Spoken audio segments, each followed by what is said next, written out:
Hey there, Shivy Doodlers. How are you doing? It's Friday. Thank goodness it's Friday, and it's March the 27th, 2020. You may be watching this in 2 years' time. You may be watching this in 100 years' time. You may be doing a post-doctoral thesis on what happened during the coronavirus, and this is what happened.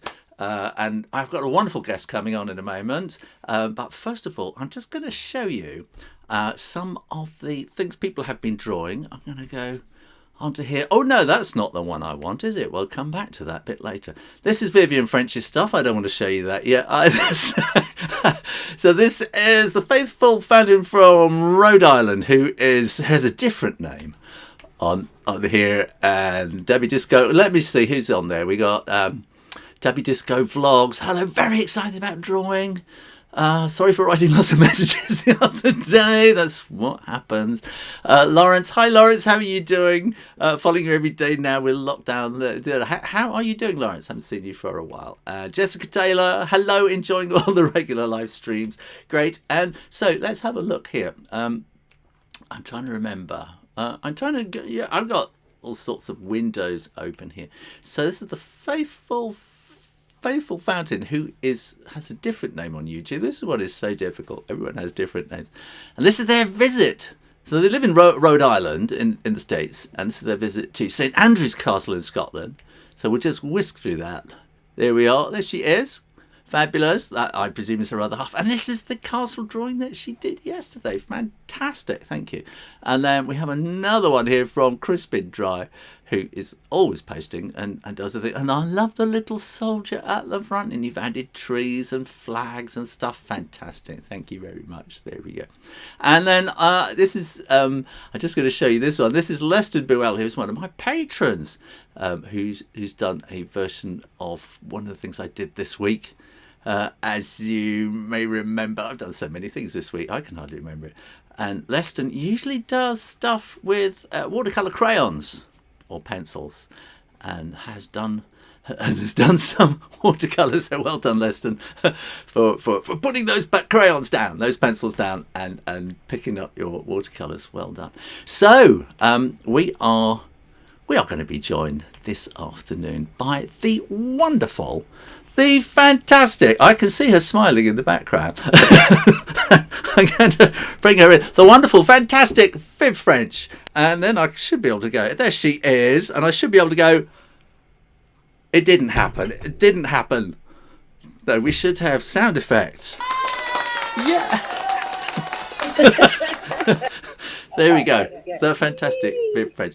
And I have known Viv for a very long time, haven't I think, and we kind of bump into each other in far-flung parts of the country at festivals and schools and libraries and things like that.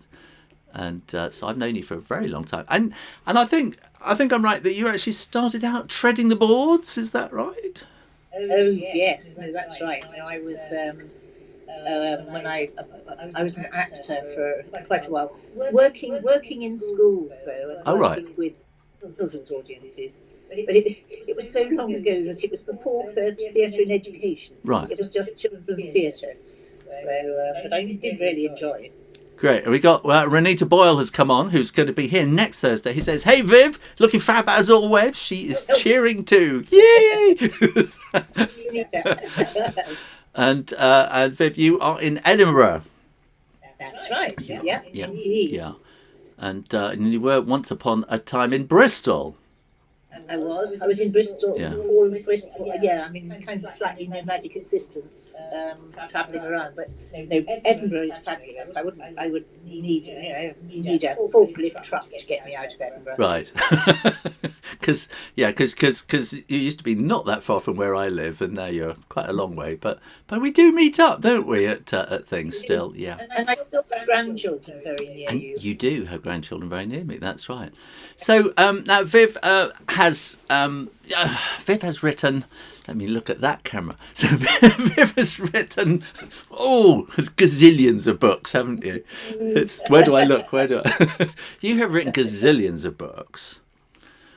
And I kind of feel a lot of them are picture books, and I kind of feel maybe all that treading the boards. You see, I'm saying treading the boards because I'm not sure whether we say actor or actress these days. So I'm getting around it that way.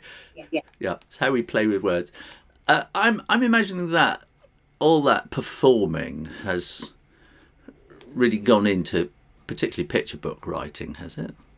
I think it's gone into all of the writing, actually, to be honest, because as well as acting, I did write some of the plays that we did, and I'm slightly obsessive about dialogue still.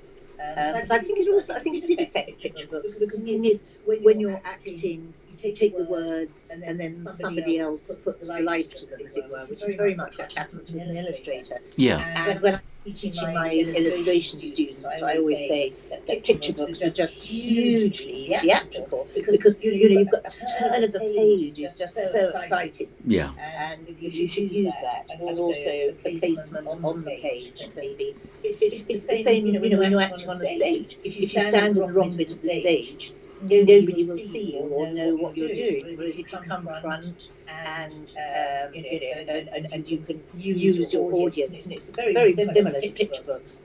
I've only ever done one book that hasn't been illustrated, actually. Oh right, so you've actually done a book without pictures. That sounds very grown up. I know, it's a bit scary. I keep looking for the pictures when I pick it up. Where are the pictures? I don't care what book I pick up. I always look to see if there are pictures somewhere. I always look at the pictures first, yes. And then people say, "What's the story?" And I think, "Oh, is there a story?" Yes. Yeah. So some people might find it strange that you are. Well, there's two things. We'll get to the second thing a bit later. Some people might find it strange that you are a writer, and yet you're teaching on an illustration course. I've lost you. You've gone. Oh no. Okay. I'm just going to see if we can get Viv back again. I said that to Viv. Vivian is unavailable. Give me a call back when you're back. Oh no. So I sort of said that to her, and then she gave me this sort of terrified look, and which froze, and it was like. So hopefully we will be able to get her back again. Let's try. This is what happens when you go live. Hang on. I think we have got you back. What happened? Oh, somebody phoned me and it comes through on my iPad. Oh, I see. Now some people are saying something. I can see some people are commenting about. She's very quiet and has an echo. I think the echo is possibly because. I have got a loudspeaker on. So there are. You see, I haven't got all these technical things sorted. So I'll tell you what. I will have a look. I will ask you that question again, and say. I will lean forward a bit, so I'm a bit louder. As a writer, isn't it a bit strange that you're teaching on an illustration course? Probably. Yes. I mean. I think it all goes back to the fact that, I was incredibly lucky, because when I started at Walker Books, the very first books I did there were picture books. And there was an amazing, fantastic designer there called Amelia Edwards. Right. And when we were looking at my very first book, she said, she came from Manhattan. I can't even begin to do her accent. She was truly wonderful. And she said, was I interested in how... And I said, yes, because, I did art up to A-level. And then I'd quite like to have continued, but the family feeling was that we already had one guy, my brother, doing art. So one is quite enough in a family. And Amelia took me through all the processes of making picture books while I was doing them. And then she used to let me sit beside her while she was... working on the people's picture books, and then there are various other designers that I've worked with. And I suppose really, it's been 30 years since I first started there, so I've collected a lot of information and skills. Well, I don't know about skills, but a lot of information about how picture books work during that time. And there was another amazing designer at Walker called Lizzie Wood, who, again, she would take me into her inner sanctum and we would go through picture books together. And she would show me things about I don't know, just what worked and what didn't. I mean, she was completely fanatical. I mean, she spent 5 days choosing the Pantone Gold for the script in one of the books that I read. But I love that level of commitment. Yeah, and and I think you could see that in really good picture books, when it's all been kind of, hours and hours and lots of thought. It's the thought, isn't it? The thought and the ideas, and it's not just about. I think it's not just about an illustrator doing it. There's a designer involved as well, isn't there, in a book? Yeah. I know. I always depress my illustration students by saying it's 30% words, 30% illustration, and 40% design, and they all go, I have to say that I don't. What I talk to them about is things like placement on the page, how to make the story work, how to get the story laid down on the page so that it works to full effect. I mean, the actual art as such, I mean, I might say, do you really need that extra, I don't know, pigeon there? But generally speaking, that's for the for other tutors to deal with, if you like. And I'll come in on things like colour and so on and so forth. By the way, we've got Joyce Cochran and Anne Barclay on here. Lovely. Love them, yes. And Renita Boyle says, picture book as a theatre, great thought. And I remember the Albergs, and I can't remember which one it was, said about a picture book is a script. And every family treats each script completely differently, and I particularly, with us, like Where the Wild Things Are, when it came to the Wild Rumpus, then there you are. You see, we just went completely bonkers, and we had our own little rhyme for the middle bit, which was oompa, sticky toppy jumper, oompa, nicky nacky noo, and then over the page, and then humpadinka, diddly diddly. And that went on for years, and I'm sure my kids know. Well, Dorothy particularly would probably remember that. Yeah. So it's the book, isn't it? Oh, it is, and I mean that's just what I always feel is that the story and the illustrations in particular happen somewhere. I don't know. The magic happens in between the illustration and the reader, and or the child that's looking at the pictures.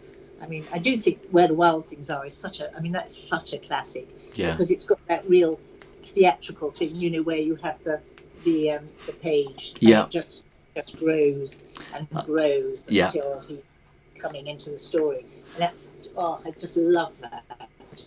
I've got a video actually. I did 2 or 3, well, maybe longer ago, going through Where the Wild Things Are, explaining the visual technique and how it works and why it's so brilliant. Yeah, and various people have come back to me and said, "Oh my God, I never realised that. Never saw that," because they're just looking at the picture. It's based on his aunts.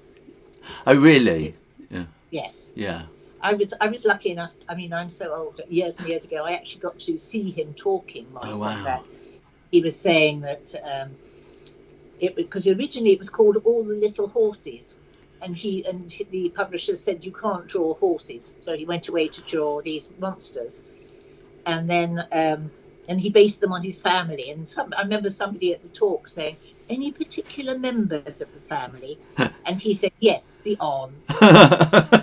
Because that's just making me think that I've got I won't be able to find it now. I've got it's called. Oh yes, I've got lovely. And this has got horses in it. Yeah, I mean, he could draw horses. Yeah. When you look at the pictures, some of the pencil drawings, and he can so draw a horse. I mean, I think Hector Protector and I Went Over the Water's might have horses in as well. Yeah. Copies over there. But I remember these ones here. Yes, that's right. They're really nice horses, I think. I think those are those are very similar to the horses that he showed as his original drawings for Wild Things. Not Yes. so much the moving ones. Yeah. They're more little kind of ponies, really, aren't they? I suppose. Yeah. Yeah. Sort of, but so, and so. How many years have you been doing this teaching in Edinburgh? Oh, 14 years. And what is really lovely is that people that I've taught, like she says, leaning backwards, like the wonderful, wonderful Maisie Paradise Shearing. Yeah. Now got her own books out. Yeah. And also, of course, people like Shoo Rayner, your name's it, because she was one of the very first students that I taught. Oh, right. And now we've done a book together. Fantastic. It's this things come around, don't they? They do.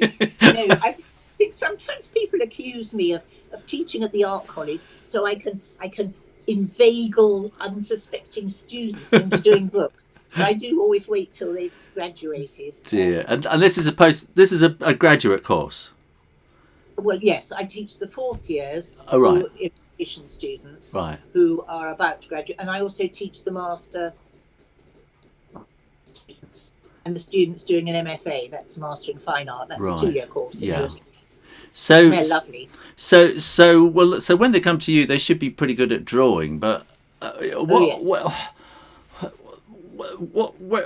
are the barriers that they have to, mental barriers they have to kind of go through, and you have to push them through? And what problems do they have that my viewers might be having that you can you can help them with? One of the things that happens, even by the time they get to fourth year or they're doing a master's, is that they don't get the characters facing in the direction that the book flows. Right. So that the character on the cover is looking this way, i.e. away from the page turn. Yeah. And although it's amazing how many, and then you say, why, you want to go with the character. Yeah. And they go, oh, yes. And similarly, I think it's hugely important in a story, in the pictures, that the character is moving with the text, unless you, as the illustrator or author, want to stop it, because you can actually change the pacing by where you position your characters. And if they stop and they're looking directly at you, the reader, then there's a kind of little pause, and it's so subliminal. You didn't know it's, but you knowing that you can do that is really, really useful. And so I do a lot of talking about things like that. Some students absolutely get it, and others you really have to do quite a bit. So, that's going back to the theatre again, isn't it? And it's the fourth wall. It is, yeah. And it is that about when you hold the pause and you say something, and it's so important that you've got to have everybody listening or watching. Yeah, it's exactly the same. Yeah, and Steve, when we were talking about sort of the amount of detail that's going into a book, Steve was telling us about how he draws, and everybody watching was going, what? And he has this most torturous kind of way of creating his pictures, and I just assumed he'd done it all digitally, but no, it's all he's sort of scraping graphite off blocks and then rubbing them in and then scanning and then changing them into whatever colour he wants and layering things up. And well, I had a student who used to, those very glossy magazines, and she used to scrape all the print off and then use those to draw on.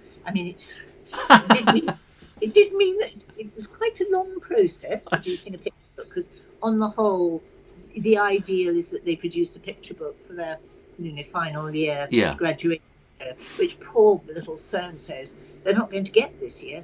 Oh no. It's really tough.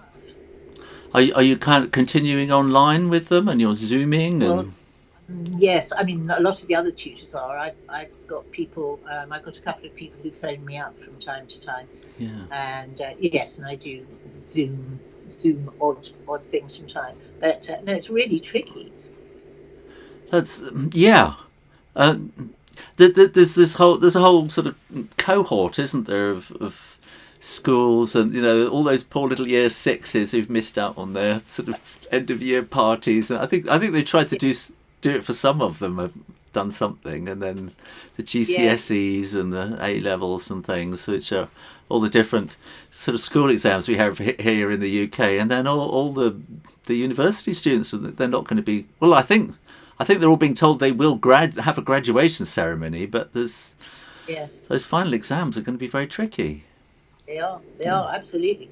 And I mean, graduation ceremony when? I mean, it's like so many of the book festivals that are being moved, and or people are considering moving, and I mean, it's so difficult because nobody knows, Tiddly-Pom, how long this is all going on for. No, absolutely. Well, yeah, someone thinks it's going to be over by Easter, but so.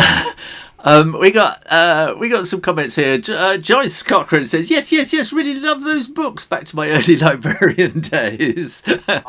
Charlotte Town says, this is so interesting. Hannah Fountain says, I agree, so interesting. Renita says, this is useful. Seems like it should be quite intuitive. And I suppose, where if you've been brought up on picture books, you feel you should kind of, and you're a bit creative, you feel you should know it. But I think maybe if you're brought up on picture books, you just take them for granted, I suppose, and you kind of.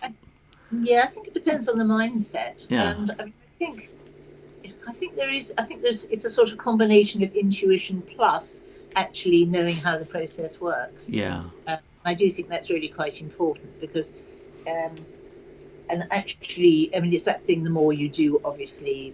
But I always say to students, it's so important to study other picture books and see how they work. Yeah. The old ones. I mean, Joyce will remember. Does Joyce remember this one, Tusk? Oh, I'm sure. Yeah. David McKee. I mean, that is a fantastic book, which is actually back in print now. I mean, when I was little, I was reading things like, Ardizzoni. Yeah. Which I absolutely loved. Now I was going to mention Ardizzoni a bit later because I feel an Ardizzoni influence in your little mice, which we will come to later. Well, I have a question here actually from Crispin Dry, who says, I'd like to ask if by making a career out of your need to draw means that you end up falling out of love with it or losing one's creativity. I think that does sometimes happen. I mean, as you know, I run a project called Picture Hooks, which is for illustration students who have graduated and are looking for a career in illustration. And we get them mentored. And every year we mentor 5 different students, ex-students, because they are graduates. And just sometimes we do get somebody who says, well, I've had a year of doing this and I really don't particularly want to get on with it. And I think that's really quite an important thing to discover. Yeah. And I think you do really, really have to have a passion for it. Yeah. I mean, quite a lot of the students will say, I don't really like it, but I have to do it. And it's that sort of urge that you have to kind of do. Yeah. Oh, there's many a time I thought, oh, that's it, I'm never going to do it. Right, another thing again. Oh, I just had an idea. And it's kind of like clearing your brain and resetting or something. Yeah, exactly. That's so true. Yeah. And what else have we got? Debbie Disco says, how long did you write books? Or how long have you been writing books? It's quite a while. Yes, 1990 was my first book. Right. 30 years. I can do the maths on that. Yeah, mine was 1987, my first book. Waiting for my long distance medal. Well, you sort of got one, didn't you? I think, didn't you? Yes, you sort of got a long distance medal from the Queen, didn't you, really? I think. We don't mention But we don't talk about that. Because Viv does, she's just everywhere, and she's constantly out there promoting reading and a love of reading, and has been recognised for it. So shall I say? So. The only reason I accepted it was because it was for literacy, literature, and illustration and the arts. Yeah. And I thought, well, if it's for illustration, I'll take it because I think illustration is so important. Yeah. It's the one thing I really care about more than anything, I think. Yeah. So, yeah. Yeah, because we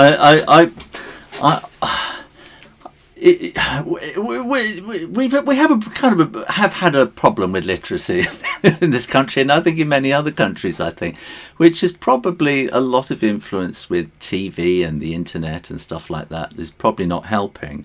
But I personally think that as you can probably graph a dropping down in literacy standards with the dropping down in sort of creative things, particularly in drawing. And I think drawing is it's you're kind of learning to use a pencil and get ideas out of your head with a pencil, and you're not going to do that by learning to go straight to type. And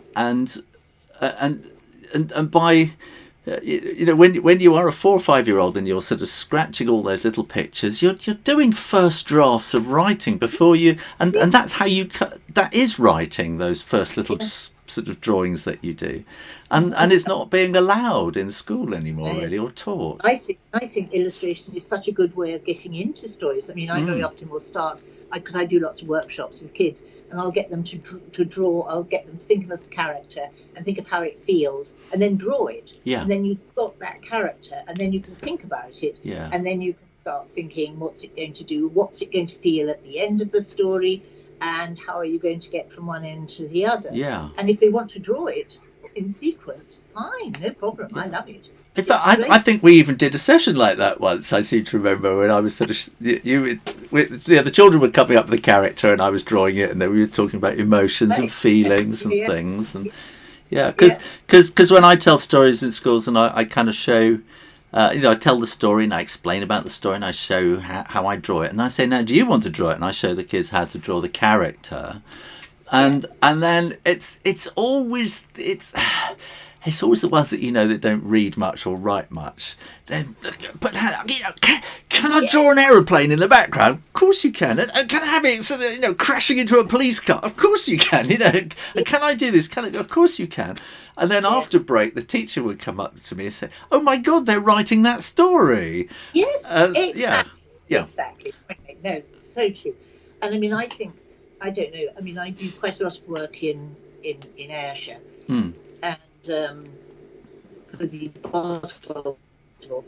And one year I took a whole lot of authors into the schools, and it's an area where reading is not necessarily a priority. And the kids liked it, and library use went up a little bit, and then they went away. And then so I thought, well, let's try something different. So the following year I took in illustrators, and oh boy, it was incredible. I mean, all the kids were in the library looking for books with pictures by, inverted commas, their illustrator, and they would recognize, because you can read a style. Yeah. It's like if I see one of your pictures, I always know it's by you, even if it isn't signed.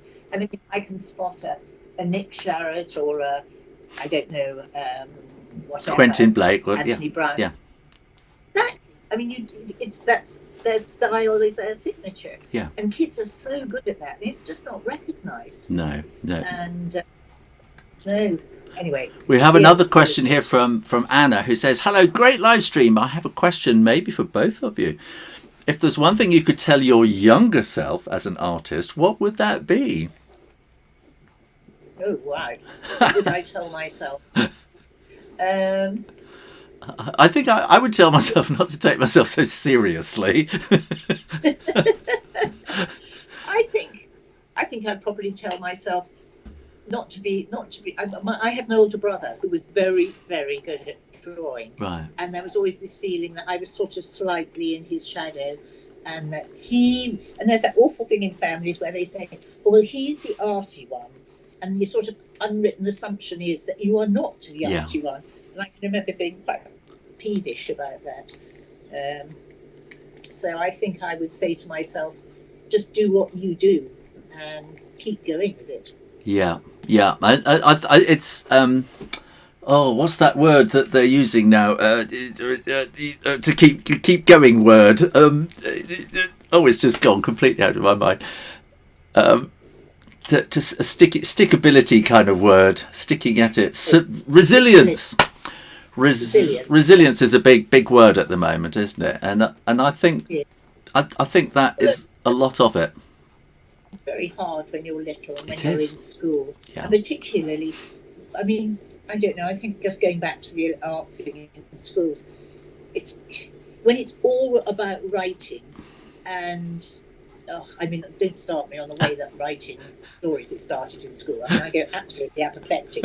But, and it is so, it's so much geared towards a certain sort of child. Yeah. And there are children that just love that, a different way in. And if you can't get into a book one way, get into another way. Yeah. You go through the pictures. Yeah. Yeah. And you know, I've written a couple of books. I've got my book on Euclid, which is all about geometry, and Archimedes, which is all about pi and maths and invention and stuff. And I, you know, I self-published them because I just wanted to do them, and I didn't think anybody would publish them. And so I have them with me when I go to schools. And what I love is that at the end of the day, if I'm selling books, there are always a couple of young lads come along, and they're always together, and they kind of sit around and they pick up the maths books. They go, "Oh, cool!" and there's something for them, you know, and because some kids are just maths kids, and their whole brains are full of numbers, and they're never going to get that writing thing, you know. No. Oh, I always remember years and years and years ago when I lived in Bristol, I went into a classroom and I was saying, and the teacher had been doing some marbling, and she said, "Vivian, maybe you'd like to do some writing based on all the beautiful things we can see in the marbling. And, you know, look at this, here is a dragon." And this kid looked at it and he said, "I don't see no dragon," he said. "Don't see no dragon anywhere." And the teacher said, "But don't you look at the clouds and see animals in the clouds?" And he went, "Nah." So I said, "What do you really like?" And he went, "Tractors." So we did a whole non-fiction piece about John Deere versus Massey Ferguson versus whatever. Yeah. And he sparked. Yeah. But he just walked into that imagination writing thing. Thank you very much. I had exactly the same in Dounreay Primary. Right up on the north coast of Scotland, and there's this fantastic window in the classroom looking out over the North Sea, and I said, "Wow, do you get sort of killer whales?" And went, "No, we get dolphins," you know. And then there's this one kid there, had his arms folded all the way through, and he said, "You're not a proper artist." So I said, "Well, what's a proper artist?" He said, "I bet you can't draw a tractor." So so I started drawing a tractor, and he went, "Oh, sir, it's a Fergie," and he knew that I knew it was a Massey Ferguson. It was a little grey Fergie, and suddenly I was a proper artist, and he was just there in the room, and it just worked. Yeah. The whole thing, isn't it? I mean, everybody is just different and individual, and it seems to me that we don't cater for. It's all directed towards the sort of common denominator. I mean, I don't know whether it's the lowest common. I think it's the sort of middle common denominator. I think it's towards the. I think the common denominator is English graduates, who tend to go to, you know, English type of graduates who go into teaching, particularly in primary schools, and so, you know. There isn't a type of person who becomes a teacher, but I think there is a leaning towards languages in the type of people who then become primary school teachers and then go on into the whole hierarchy of education, who assume that everybody sees the world that they do, and so and they may be a majority, but they aren't. You know, there are so many other ways of looking at the world. Oh, yes, absolutely. Oh, I know. I mean, I'm always repeating myself that, you know, when it comes to education, if you can't go through the door, you come down the chimney, or you go back through the back and you climb in through a window. You know, there's so many different ways of learning things. Absolutely. I'm just hoping that, you know, while we've got this time and kids are being inverted commas homeschooled, that they're not getting too much schooling, that they're allowed to experiment. Oh yes, no, I saw a lovely one this morning. A teacher, I'll just see if I can find it, and they put up on their thing. They said this is Miss Riley, who might be watching, it's Friday. We made it. It's been a great seeing your super skills. Now our final type of inquiry, fair and comparative testing. And I thought, oh no. And they said, today you will be finding out what type of biscuit is the best dunker. Fantastic, exactly. Which is so important. Absolutely. You're thinking of textures and this and that and the other. And it's fun. Yeah. So we've got, now what have we got? DC Anders 92 says the USA has the same problem with creativity. I think it's a kind of a Western world thing. Creativity got us where we are, and now we're so clever we think we don't need it, I think. Charlotte Toad said the children at our school loved your illustration part of your workshops, Shoo. Well, thank you very much. Jessica Taylor says, Viv, did you draw much as a kid? Yes, I did draw actually quite a lot, and I am a complete compulsive doodler. I'm a terrible doodler. If I sit in a meeting, I doodle, and then I can listen. If I'm not doodling, I kind of start thinking about things. So yeah, I doodled endlessly. Because I remember watching you in Wigtown last October in the map room there, and we had some people came in who wanted to know where.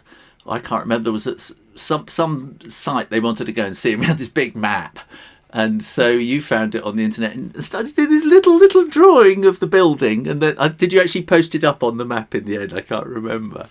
I can't remember. Yeah. But you were sort of completely absorbed in your drawing of it. and I know I just drew all the time as a kid. It was 4:00 or whenever it was, 3:30, when Mrs. Dale's Diary came on. My mum would have a cup of tea ready, and my dad was in the army, so he used to nick paper from work.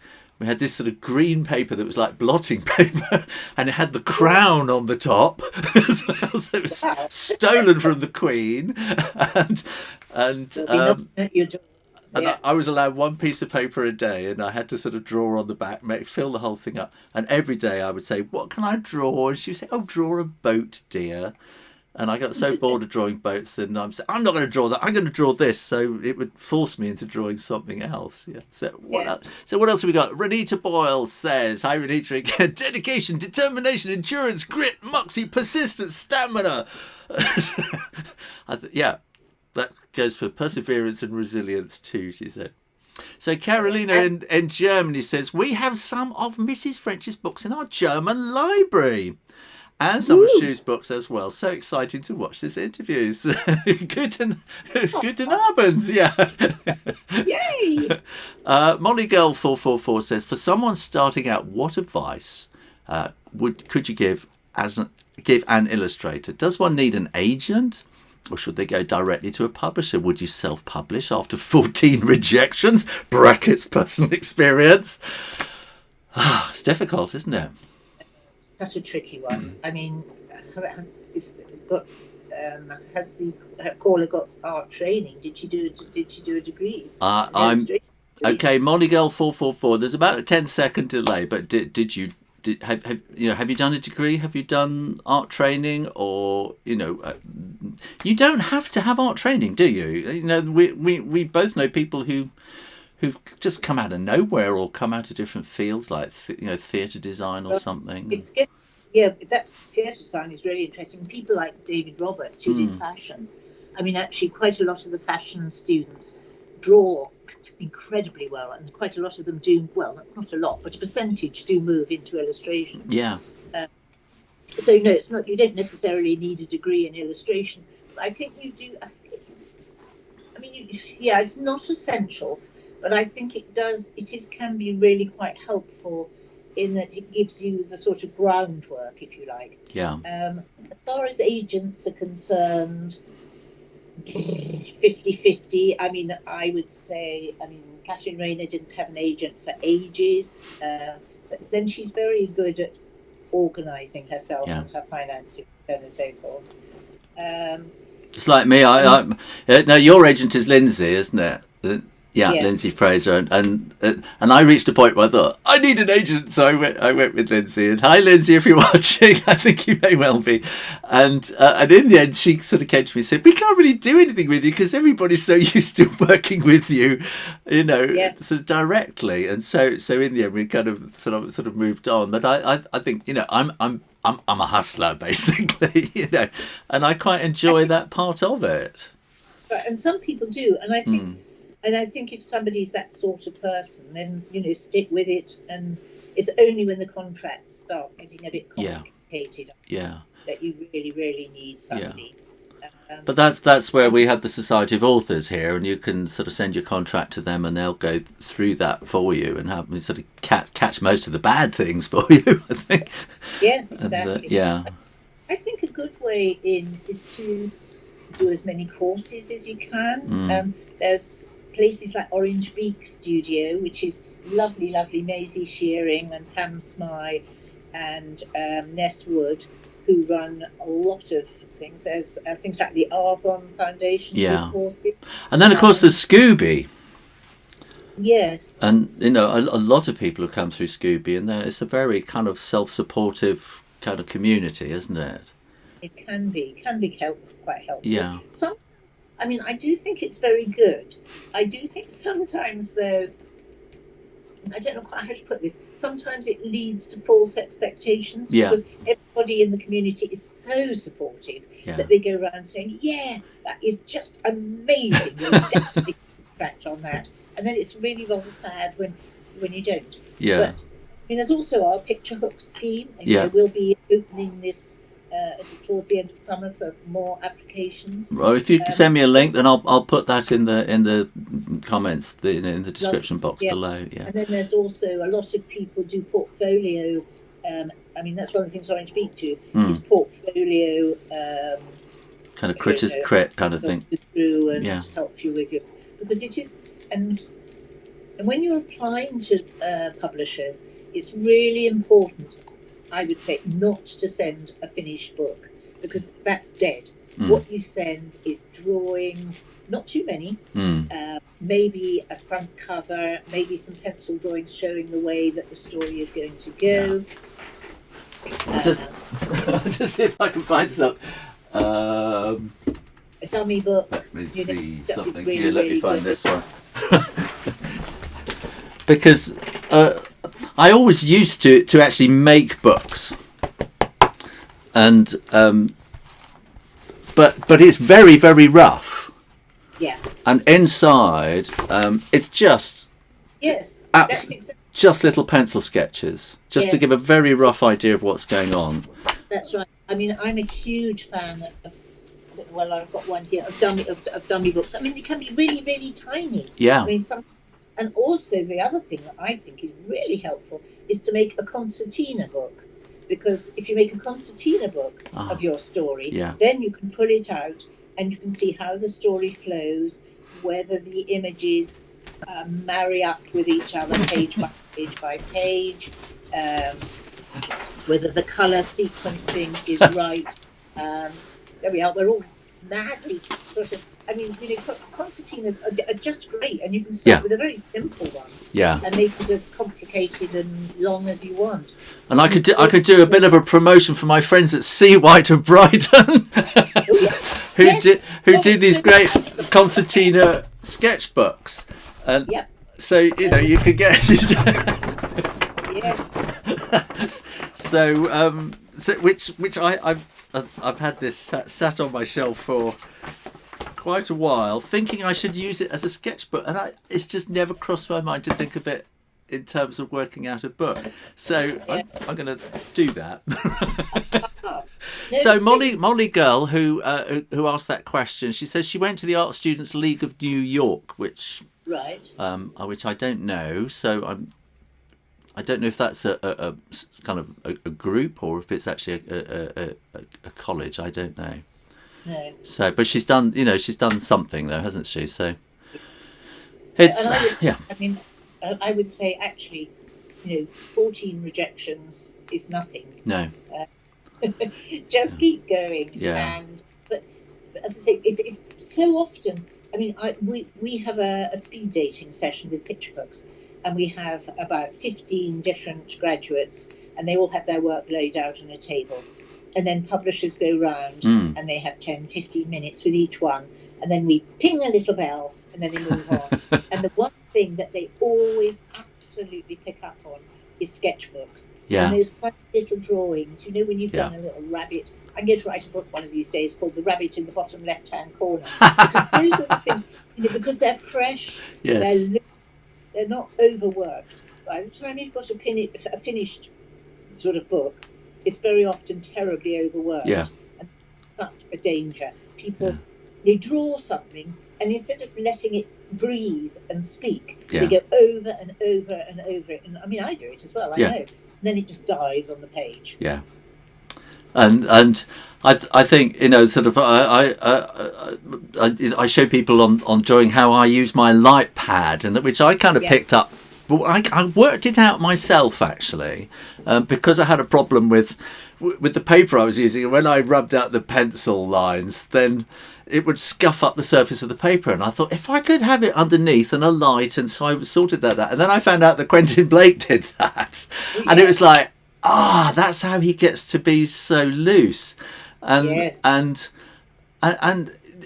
it is a terrible thing. You know, when they say, right, okay, now go to final artwork, you go, and you freeze. Whereas that's where you really want to go even more relaxed into it, and sort of keep that sort of freshness and style, which is a really difficult thing to do. It is. I know. I think that's one of the hardest things. Yeah. There are some people. I mean, John Birmingham is just amazing with the looseness of his line. Yeah. And it's just, it allows for the emotion to come through. Yeah. Whereas when it's very tight and buttoned up, it sort of fixes it. Yeah. And it's sort of, it's trying to get movement as well. Well, I don't know. Some things don't want movement. I mean, if you're looking at like Mr. Panda, he's just kind of sat there, really, isn't he? And that's what he is. But you know, I always like to sort of try and sort of animate my characters and get them moving around on the page, and you know, and I know when I started, you know, people go, "Oh, you're the guy with the golf ball eyes," you know, which I found was just a brilliant way to be able to get characters to connect with each other. It's just really, really simple, and yet, you know, I'm in awe of people who just do little dots for eyes and somehow get that feeling in it. But it's just perfect placement of those little dots, isn't it? Yes. So Jessica Taylor also asks, is it getting harder to sell paper books with ebooks becoming popular? I don't think ebooks really have taken off for children's books, have they? Until you get into middle grade and above. I mean, particularly picture books. I mean, you can't share an ebook with 3 children at bedtime. It just doesn't work. And picture books actually, I think, is kind of surging, if anything. I mean, there's so many coming out now. And I think I wouldn't worry about that. It's no, forget about ebooks. It's certainly with children's books and illustrated books, it just doesn't quite work, and people are not really using ebooks like that. They want that kind of flowing thing, which doesn't work with pictures at all. What have we got? Joyce says, love John Burningham's work. Ryan Burkhoff says, stay loose. Renita says, how do you overcome being intimidated by your own perfectionism? What? Renita says, how do you overcome being intimidated by your own perfectionism? Whose perfectionism? Yours. Your own. I think you just have to kind of work through it, don't you? I think. And I don't think I've never, ever in a million years ever considered myself perfect in any way, shape or form. No, I think there are a lot of rungs to climb yet, believe you me. And my watchword is, that'll do. So now, we got 10 minutes or something. Are you okay? So I sort of do around about an hour. So Renita says, mine. How does she get over her perfectionism? Oh, I see. Sorry. Oh, I see. That's very different. Everything to be perfect. Yeah. I think you just have to stop when it says what you need to say. I think trying to make things perfect, to be honest, kills them. Yeah. And it's better to leave something slightly understated rather than overstated. Yeah. A lot of my students, actually, interestingly, this is a terrible generalization, but quite a lot of the American students are very set in what they do. And I have to get them with pencil crayons, I get them with wax crayons, I get them with a lump of white chalk, and getting them just loosening up. And I think one of the ways of getting over it is whatever medium you work in, to choose something absolutely radically different. Yeah. So that if you've always used pen and ink, try watercolor with a big fat brush or something like that, and just see what happens, because it can loosen you up. It's that whole thing about, I don't know, with your illustration, just coming from the heart and just letting it loose and letting it flow. Yeah. I know Steve was saying that the great picture books, they come from the heart, and that's the thing. They do. Yeah. Absolutely do. And we've got, Ryan Burkhart says, imperfection is perfection. That's all a bit Japanese, isn't it? That's kind of wabi-sabi, isn't it? Charlotte says, perfectly imperfect. We'll be into the future pluperfect before you know it. And Seraphina says, sorry, I don't already know this about Viv. Seraphina is in Rhode Island. But has Viv ever illustrated her own books she's written? And if not, will she? She's nodding, she's shaking her head. But I'm going to let you guys into a secret. I'm going to switch over to this here, and I'm going to, let's get this window up a bit high. Where is it? I'm trying to find... I need to get that window there and get this up there and move that over there. And then I'm going to come over to it. This is Viv French's Instagram feed. And look at all these beautiful little drawings that she puts up of her little mice and things like that. And this is where I say, particularly the people. So I'm looking at there's an illustration of a girl walking a little dog, and a kind of a clown doing a handstand, Viv, and a boy with a little dog on the lap. But I can see our Disoni in there.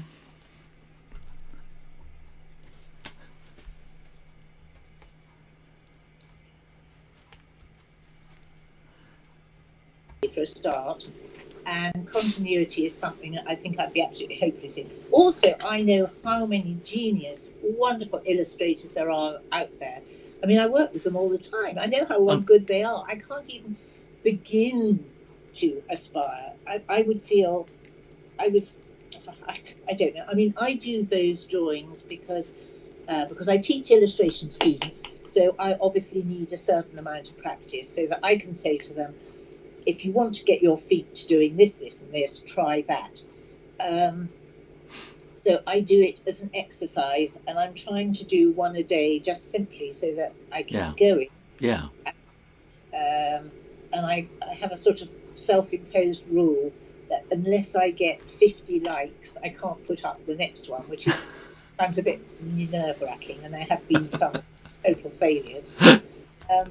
But no, I would never, ever illustrate my own. There are too many brilliant illustrators. Yeah. And as I say, it's a really different thing, putting a character into a scene and because I mean, actually, the background is just as much telling the story and presenting a character as the characters in the front.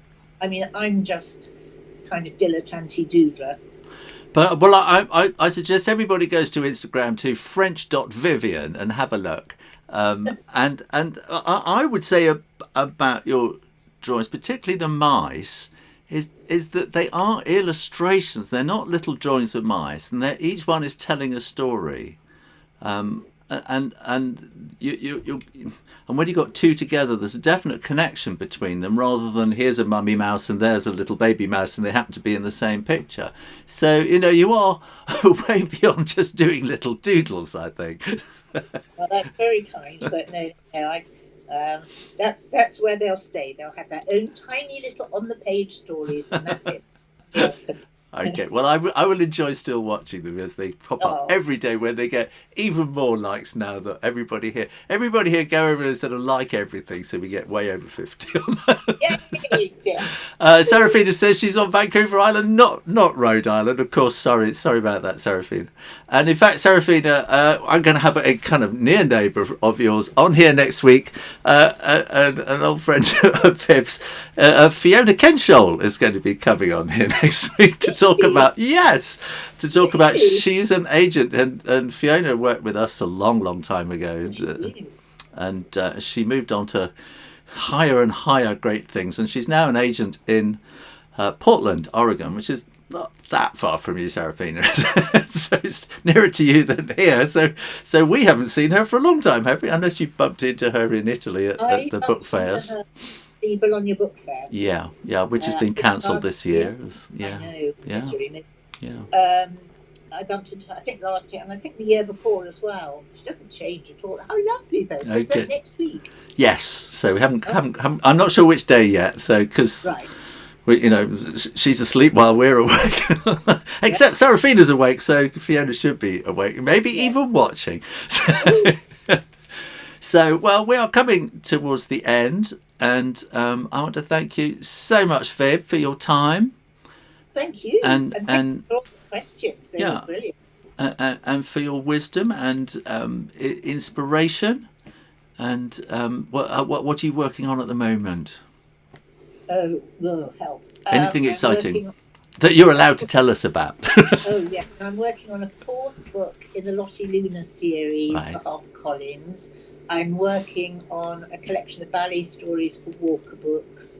I'm just about to start another book in the sort of like the Elfie Onion standalone books for Walker.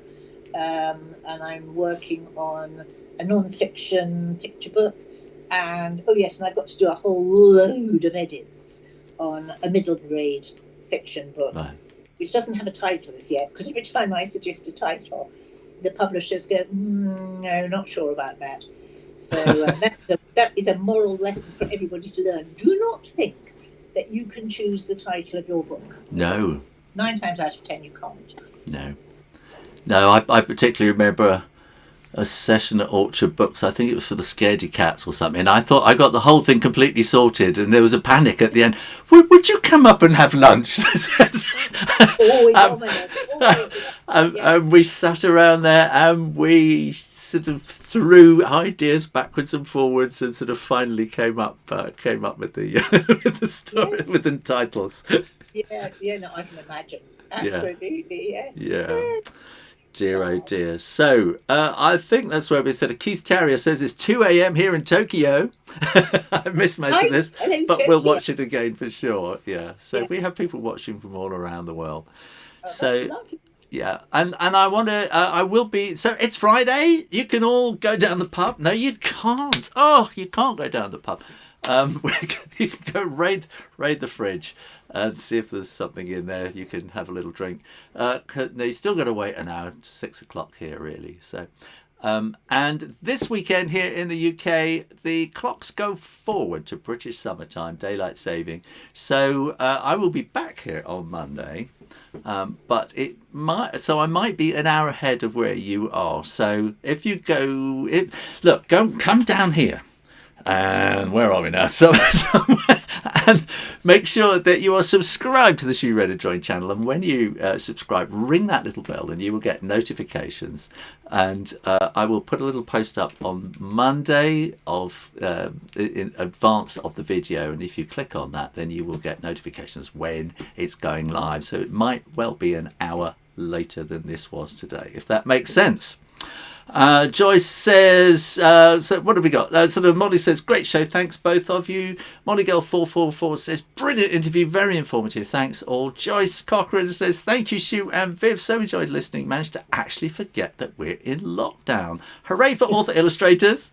Rachel Sanders says, I missed most too here in Huddersfield.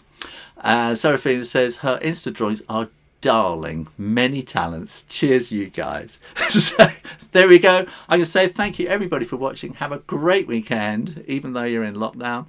And thank you very much, Viv. I'm going to press this button and say have a great weekend. Well, thanks for watching, and if you enjoyed that, then please do make sure you are subscribed to the Shoo Rayner drawing channel, and while you're about it, click the little bell next to the subscribe button and you will be notified when the next live drawing video will be. In the meantime, keep drawing, practice, and I'll see you next time. You take care now. Bye bye.